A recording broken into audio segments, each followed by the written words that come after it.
Class 9th ये वाला जो चैप्टर हम आपको बता रहे हैं ये केमिस्ट्री का सेकंड चैप्टर है।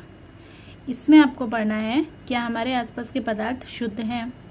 तो इसमें आप पहले ये सुनिए कि पदार्थ किसे कहते हैं।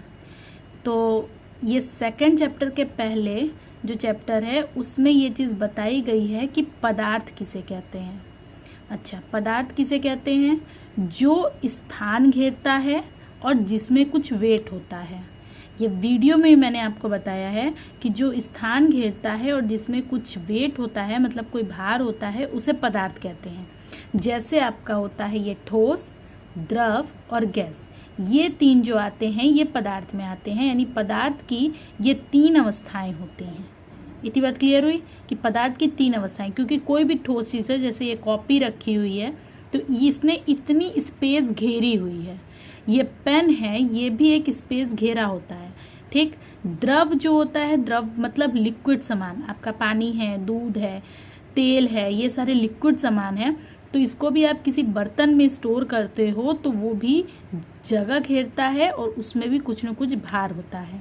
और जो गैस होती है, गैस में भी, चूँकि आप गैस को भी स्टोर करके एक सिलेंडर एलपीजी में रखते हो तो वो भी जगह घेरती है और उसमें भी भार होता है। तो पदार्थ उसे कहते हैं जो स्थान घेरता है और जिसमें कुछ न कुछ भार होता है। अब पदार्थ की कितनी अवस्थाएं होती हैं? तो पदार्थ की सिर्फ दो ही अवस्था होती है। एक होती है आपकी शुद्ध अवस्था और दूसरी होती है ये आपकी अशुद्ध अवस्था। इतनी बात समझ में आई?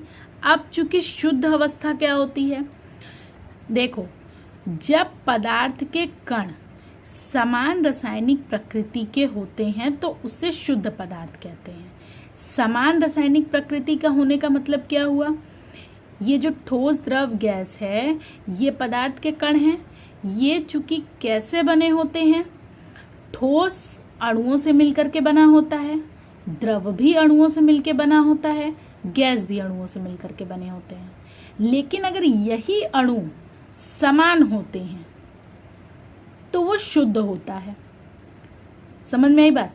अब जैसे एक नॉर्मल सा एग्जाम्पल है आपका लकड़ी। चूंकि लकड़ी क्या होती है? लकड़ी आपकी ठोस चीज़ है। अब ये ठोस चीज़ है तो लकड़ी सिर्फ एक ही चीज़ से मिलकर के बनी होती है। लकड़ी आपका जो सॉलिड मटेरियल है वो सिर्फ अपनी ही चीज़ से मिलकर बना होता है। नॉर्मल सा एग्जाम्पल आपका एक लोहा है, तो लोहे में आप कुछ भी नहीं मिला सकते हो। लोहा प्रकृति की देन होता है, लकड़ी भी प्रकृति की देन होती है।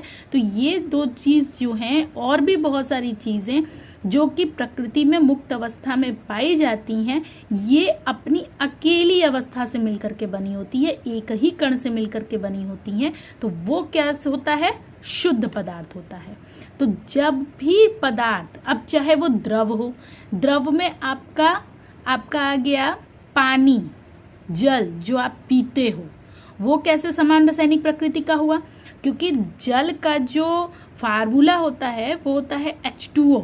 अब H2O का फार्मूला आप एक हिसाब से कह सकते हो कि इसमें हाइड्रोजन है, ऑक्सीजन है।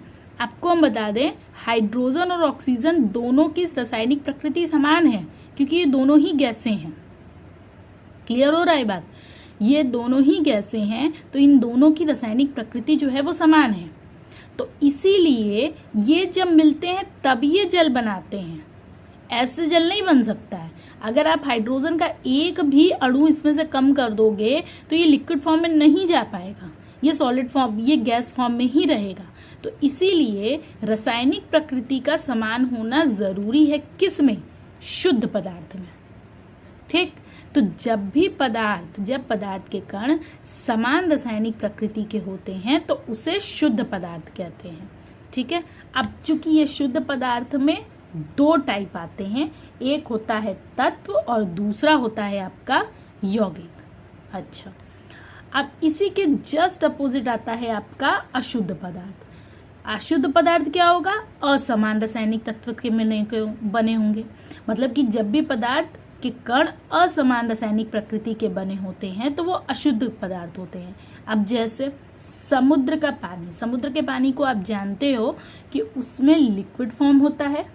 चूंकि पानी है इसलिए वो जल है, और दूसरा उसमें NaCl होता है। NaCl जानते हो, NaCl को बोलते हैं नमक, NaCl को बोलते हैं नमक। अब ये जो नमक होता है ना, ये सॉलिड होता है, मतलब ठोस होता है। पता है आपको, जो नमक आप खाते हो वो ठोस होता है। तो जो वो ठोस होता है, जब वो पानी में मिलेगा तो जाहिर सी बात है ये दोनों की प्रकृति जो होगी वो असमान हो जाएगी। तो समुद्र का जल और नमक ये असमान रासायनिक प्रकृति के होते हैं। वायु, जो हवा चलती है, उस हवा में कई सारी चीज़ें मिली हुई होती हैं। कभी कभी पानी की बूंदें भी मिली हुई होती हैं, सॉलिड मटेरियल भी होता है, गैस भी होती है, तो इसलिए ये भी अशुद्ध होते हैं। मिट्टी भी अशुद्ध होती है क्योंकि उसमें भी कई सारी चीज़ें मिली होती हैं। तो अशुद्ध पदार्थ जो हैं आपके, जब पदार्थ के कण असमान रासायनिक प्रकृति के बने होते हैं तो इन पदार्थों को कौन सा पदार्थ कहा जाता है? अशुद्ध पदार्थ कहा जाता है। ठीक, अब नेक्स्ट एक चीज़ आपकी आती है, मिश्रण किसे कहते हैं। तो मिश्रण, चूंकि मिश्रण के बारे में एक नॉर्मल वे में आपको बता दें, जब दो चीज़ों को मिलाया जाता है तो वो मिश्रण होता है।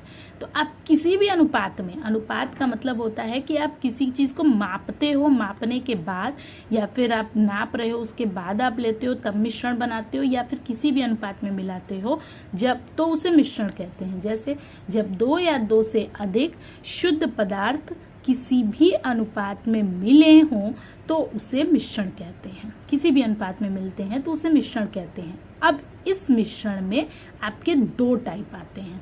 एक आता है आपका समांगी मिश्रण और दूसरा आता है आपका विषमांगी मिश्रण।